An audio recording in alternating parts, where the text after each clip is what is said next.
तो चलिए comparing quantity के इस प्यारे से खास क्वेश्चन को आज के इस वीडियो में करते हैं। क्वेश्चन को पढ़ते हैं और देखते हैं इस क्वेश्चन में हमसे पूछा क्या गया है। क्वेश्चन में कह रहे हैं अ dealer purchase 250 bulbs for ₹10 each.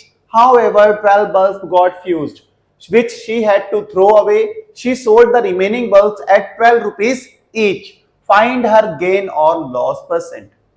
एक डीलर मार्केट में जाती है, 250 बल्ब्स खरीद के घर पे लेके आती है। एक बल्ब कितने का पड़ता है उसे? 10 रुपए के हिसाब से वो 250 बल्ब खरीदती है। फिर जो 250 बल्ब खरीदे थे उनमें से 12 बल्ब क्या होते हैं? फ्यूज्ड होते हैं, खराब होते हैं, डिफेक्टिव होते हैं, उनको वो अलग करके फेंक देती है। अब जो भी रिमेनिंग बल्ब बचे उन रिमेनिंग बल्ब को वो बेचती है ₹12 ईच बल्ब के हिसाब से, मतलब 12 रुपए का एक बल्ब के हिसाब से वो जो भी रिमेनिंग बल्ब बचे थे उनको बेच देती है। अब बेचने पर उसे प्रॉफिट होता है तो प्रॉफिट परसेंट बताना है, अगर लॉस होता है तो लॉस परसेंट बताना है। सबसे पहले बच्चों हमें पता क्या था कि जो है डीलर उसने कितने बल्ब परचेज करें? 250 बल्ब परचेज करें ₹10 ईच बल्ब के हिसाब से, मतलब एक बल्ब कितने का पड़ा? 10 रुपए का पड़ा। ठीक है, cost price of one bulb, एक बल्ब की जो कॉस्ट प्राइस है वो कितने रुपए है? 10 रुपए। कितने बल्ब परचेज किए हैं उसने? 250 बल्ब परचेज किए हैं, तो 250 बल्ब की कॉस्ट प्राइस क्या होगी? Cost price of 250 bulbs. 250 bulb की कॉस्ट प्राइस क्या होगी उसको लिख देते हैं 250 बल्ब्स। भाई एक बल्ब 10 रुपए का है तो 250 बल्ब कितने के होंगे? 250 number of bulbs into CP of one bulb, 250 into 10। ये करेंगे तो कितना आ जाएगा आपके पास? आ जाएगा 2500। अगर एक बल्ब 10 रुपए का है तो भाई 250 बल्ब कितने रुपए में होंगे? 2500 रुपए में पड़े होंगे। कॉस्ट प्राइस क्या होगी 250 बल्ब की? 2500। अब जो भी बल्ब थे उनमें से इतने रुपए में तो वो खरीद के लेके आई थी, लेकिन 12 बल्ब डिफेक्टिव थे, मतलब फ्यूज्ड थे, उनको उसने फेंक दिया था।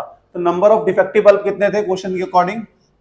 नंबर ऑफ डिफेक्टिव, डिफेक्टिव मतलब जो फ्यूज्ड थे, नंबर ऑफ डिफेक्टिव बल्ब्स कितने थे आपके पास? 12 थे। 12 बल्ब क्या निकले थे? डिफेक्टिव निकले थे। और जो बल्ब डिफेक्टिव निकले थे उसने क्या किया था? उसने फेंक दिया था। तो रिमेनिंग बल्ब कैसे निकालेंगे? अगर मैं पूछूं रिमेनिंग बल्ब बताओ कितने होंगे? रिमेनिंग बल्ब, क्योंकि जो डिफेक्टिव थे उनको तो फेंक दिया था, तो भाई टोटल 250 बल्ब थे, 250 में से उसने 12 बल्ब को निकाल दिया, निकाल के फेंक दिया, अलग करा। 250 बल्ब में से जो फ्यूज थे उनको अलग करा, अलग करके फेंक दिया। तो बचे कितने? 250 में से 12 माइनस कर देते, बचेंगे कितने? 238। ये क्या इसके नीचे लिख देना रिमेनिंग बल्ब। ठीक हो गया, रिमेनिंग बल्ब कितने बचे? 238 बचे। अब रिमेनिंग कितने बचे? एक बल्ब को कितने रुपए में बेचा है? 12 रुपए में बेचा है, तो इतने बल्ब को कितने में बेचा होगा ये आपको फाइंड करना है, सेलिंग प्राइस फाइंड करना है। तो सेलिंग प्राइस दे रखा है, सेलिंग प्राइस एक बल्ब का कितना है? 12 रुपए है। Selling price of one bulb, एक बल्ब का सेलिंग प्राइस कितना है? 12 रुपए। तो नंबर ऑफ बल्ब कितने हैं? रिमेनिंग बल्ब कितने हैं? 238। तो सेलिंग प्राइस ऑफ 238 बल्ब्स, इतने बल्ब्स का क्या होगा? इतने बल्ब्स का सेलिंग प्राइस क्या होगा बताना है। भाई एक बल्ब का सेलिंग प्राइस 12 रुपए है, तो डिफेक्ट आपके पास रिमेनिंग बल्ब कितने हैं? 238 इंटू कर दो 12, क्या आ जाएगा मल्टीप्लाई करने के बाद? 2856, इतने रुपए। ठीक है, सेलिंग प्राइस क्या आ गया? 2856 रुपीज। खरीद के कितने रुपए में लेके आई थी? खरीद के लाई थी 2500 रुपए में, 2500 रुपए में खरीद के लाई और बेचे कितने में? 2856 रुपए में, मतलब 2856 रुपए में। तो भाई प्रॉफिट हुआ क्योंकि सेलिंग प्राइस ज्यादा है कॉस्ट प्राइस से, तो प्रॉफिट हुआ है। तो प्रॉफिट हम फाइंड करते हैं, सबसे पहले प्रॉफिट फाइंड कर लेते हैं यहीं पे। प्रॉफिट क्या होगा? प्रॉफिट इक्वल्स टू होता है, profit equals to selling price minus cost price. यही होता है ना फॉर्मूला। अगर मैं आपसे पूछूं यही फॉर्मूला होता है, आप कहोगे भाई यही होता है, हाँ यही होता है। तो सेलिंग प्राइस कितना था? 2856 माइनस कॉस्ट प्राइस कितना था? 2500, माइनस करेंगे कितना आ जाएगा? 356 रुपए, 356। तो कितना आ गया प्रॉफिट? 356 रुपीज का प्रॉफिट होता है 250 बल्ब खरीद के लाने पर और उसमें 238 बल्ब बेचने पर। कितने का प्रॉफिट हुआ? कितने का हुआ प्रॉफिट? 356 रुपीज का प्रॉफिट हुआ। कितने का? 356 का प्रॉफिट हुआ। अब कितने का प्रॉफिट हुआ तो हमें प्रॉफिट परसेंट बताना है, निकालना है। क्या फाइंड करना था? Profit percent. और प्रॉफिट परसेंट फाइंड करने का फॉर्मूला क्या होता है? अगर मैं आपसे पूछूं प्रॉफिट परसेंट फाइंड करने का फॉर्मूला क्या होता है तो क्या होता है बताना? बताओ, जल्दी जल्दी बताओ। आप कहोगे भाई बहुत आसान होता है। क्या आसान होता है? Profit upon cost price CP into 100।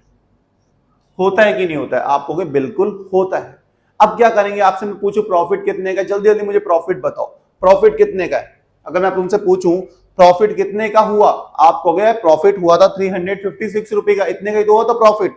मैंने कहा बिल्कुल इतने का ही प्रॉफिट हुआ था, तो प्रॉफिट यहां पे लिख देते हैं 356। अब मैं आपसे पूछूं सीपी क्या थी, कॉस्ट प्राइस क्या थी, आप कहोगे 2500 रुपए, तो यह 2500 लिख देते हैं इंटू 100।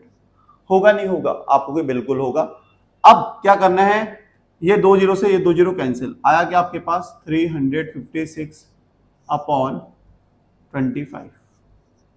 अब 356 को आप 25 से डिवाइड करोगे तो सीधा सीधा मैं लिख दे रहा हूं मिक्स फ्रैक्शन में क्या आएगा आपके पास? 14 होल 6/25। इतने परसेंट प्रॉफिट होता है। तो प्रॉफिट परसेंट ही निकालना था, तो प्रॉफिट परसेंट आपके पास आ चुका है। कितने परसेंट का प्रॉफिट हो रहा है? 14 होल 6/25%। ठीक है। होप आपको ये क्वेश्चन समझ में आया होगा। बहुत आसान क्वेश्चन था। एक बार रिवाइज करते हैं, देखते हैं किया क्या हमने। देखो बच्चों, जो डीलर थी उसने 250 बल्ब परचेस किए थे, एक बल्ब 10 रुपए के हिसाब से। तो एक बल्ब कितने का पड़ा था? 10 रुपए का। 250 बल्ब कितने में पड़े? 2500 रुपए में पड़े। अब उस तो 250 बल्ब में से 12 बल्ब डिफेक्टिव थे, मतलब फ्यूज थे, तो उन फ्यूज बल्ब को हमने निकाल दिया। डिफेक्टिव बल्ब कितने थे? 12 निकाला, तो सही वाले बल्ब कितने आ गए? रिमेनिंग बल्ब कितने आए? 238 आए। एक बल्ब को 12 रुपए के हिसाब से बेचा। एक बल्ब का सेलिंग प्राइस क्या था? 12 रुपए। तो 238 का कितना होगा? 2856। तो सेलिंग प्राइस आ गया और आपको कॉस्ट प्राइस पता ही था, तो प्रॉफिट आ गया आपके पास। कितने का प्रॉफिट आया? 356 का आया। प्रॉफिट पता लग गया तो प्रॉफिट परसेंट बताना है, तो profit upon CP into 100 formula होता है। और हमने इस फॉर्मूले में वैल्यू प्लेस करी प्रॉफिट और सीपी कॉस्ट प्राइस की, तो हमारे पास रिजल्ट आ गया। कितने परसेंट का प्रॉफिट हुआ है? 14 होल 6/25%। होप ये क्वेश्चन समझ में आया होगा। समझ में आया तो वीडियो को लाइक, चैनल को सब्सक्राइब करना मत भूलना और बेल आइकन को दबाना मत भूलना, ताकि हमारी वीडियो सबसे पहले आप तक पहुंच सके। और हाँ, कमेंट सेक्शन में कमेंट जरूर करो, आपको क्या चैप्टर कौन से क्वेश्चन की जरूरत है, आप कमेंट करके बता सकते हो। इसी अच्छी बात के साथ आज के इस वीडियो को खत्म करते हैं। यहीं पे मिलते हैं आपको नेक्स्ट वीडियो में नेक्स्ट क्वेश्चन के साथ। Bye bye, good night, take care.